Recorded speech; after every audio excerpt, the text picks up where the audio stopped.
Okay, this segment is, in a word, courageous, I think, for a radio station to tackle. But you'll understand as we go along. I'm talking to two people now. One of them can't hear me and cannot speak, and he has an interpreter who is helping me, helping us both converse. As you know, I have a news background for 40 years. I worked in the news, and access to the news, I think, is important for all of us. But for the deaf community here in Brisbane and across Australia, a vital lifeline is about to be cut. From the 30th of June, deaf Australians will lose Auslan 90, which is the only daily news service delivered in Australian Sign Language. The program provides essential updates on everything from global elections to local emergencies like cyclones and train strikes. And without federal funding, thousands of people are going to be left in the dark at a time when they need critical information the most. So joining us in the studio to talk about why this service must be saved is the CEO of DeafConnect, Brett Casey. Brett, you won't hear from because Brett is deaf himself. He's joined by his interpreter, Duke Moolenaar, and I welcome them both into the studio. Thanks for coming in. Thank you. The NDIS is big news today. You would expect that this would be an issue close to the heart of our deaf community. What can you say about what you've heard today about cuts to the NDIS and the fact that cuts to your services mean you cannot communicate them to the very people who are affected? Firstly, thank you for having us here today. It was a big announcement by Minister Butler, and we're still digesting that information as an organisation to determine what the impact is for our deaf community. But if we link it to why we're here, our Auslan 90 program, which is our daily news program, without Auslan 90, we won't be able to inform our community about today's announcement. There was no interpreters presented, and it's not provided in Auslan. And so how do we inform our community about the significant impact in terms of NDIS reforms that were announced today? Well, I know during the pandemic, we considered it vital, and during cyclones and natural emergencies, to include an interpreter. This has been our practice for years. What's happened to that?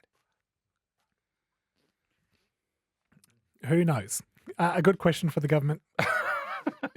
We have a good relationship with the government where we have contract for Auslan interpreting services that do cover instances like cyclones, but it's only used in times of disaster. And the mainstream community out there associate interpreters on TV with bad news or something bad's going to happen, and they miss the news when they were announcing the Brisbane Olympics, which is good news that we should be able to hear.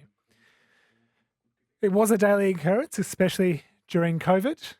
Auslan 90 is a bit of a different news program. It's produced and delivered directly in Auslan, so it's not interpreted news.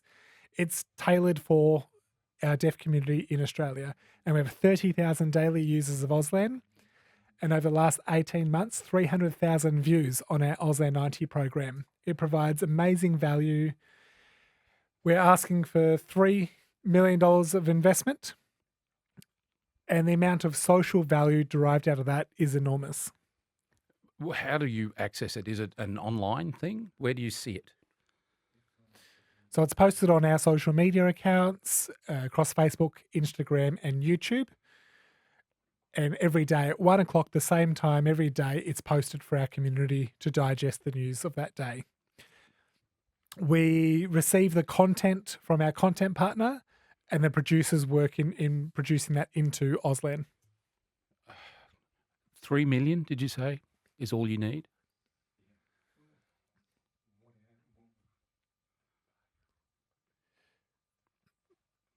So the public value is 3.74 million. So with access to information, being able to make more informed choices in life without relying on other services to navigate life, that's the direct benefit from Auslan 90.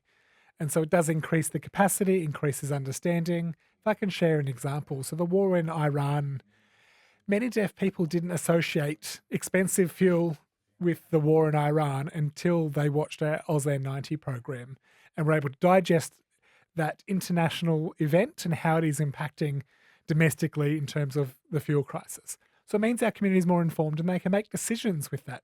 Fuel's rising, I may need to get fuel now, or I may need to catch alternative transport for a period of time. So it does have enormous value to our community. Our listeners might be wondering why you can't read the news, why you need an Auslan interpretation of the words. You know, we see text on the bottom of Netflix shows and those sorts of things. Why is Auslan so important to convey what you need to hear? Well, Auslan is a visual spatial language. Everything's represented in space. It's also everyone's first language. It includes facial expression and many nuance that can't be captured in text. And if I was angry or irate, I wouldn't be signing with a smile. You'd see on my face that I'm angry and like, why'd you do that? You miss that nuance in text. And so you're able to convey that in the visual language.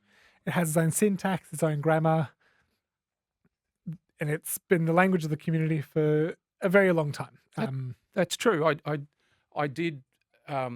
forgot, because I haven't seen you for a long time, how much the facial expression helps to convey the message. And so you're saying that just writing on a screen doesn't do the job. Correct. And for many deaf community members don't have appropriate or equal access to English. Their literacy may not be fluent enough to understand what is happening, especially in a global context. Auslan is their first language.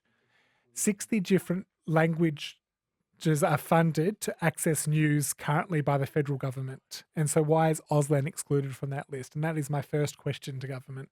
Yeah, well, I'm stumped. I'm stumped. Since the numbers in the NDIS are so huge, and the number that you need to do this vital service is so small, I'm finding it hard to understand why you have to come here on a radio station and seek. You know, I'd be keen to hear from the listeners what they feel about this and whether or not they think this is a proper spend of money when the NDIS has been accused of being an improper spend of money. 1338 882, thanks to what smoke alarms to call us, or text us 0499 880 882. And I would imagine that, Brett, you'd appreciate the support from the hearing community. Oh, yes, most definitely. Auslan 90 provides other benefits, such as those that are learning Auslan, another resource for them to acquire the language, for interpreters to hone their skill. 95% of deaf children actually born into hearing families. And so, of course, we'll ally to a lot of families out there that have deafness in their families. And we're wanting the hearing community to understand who we are, how our language works, how we use our language and connect. Every deaf person would work in a hearing workforce, in a hearing workplace. They could be your co-worker.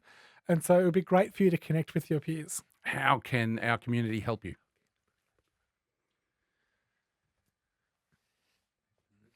Write letters to ministers, write letters to your local member to save Auslan 90. If you go back to the 1973 Labor slogan for the election campaign, it's time. It's time to help you. It's time that deaf people have access to news in their language every day. Well, that has been an experience, I must say.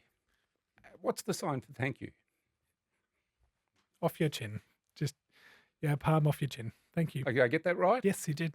Thanks for coming in. The CEO of DeafConnect, Brett Casey, and the voice you heard was his Auslan interpreter, Duke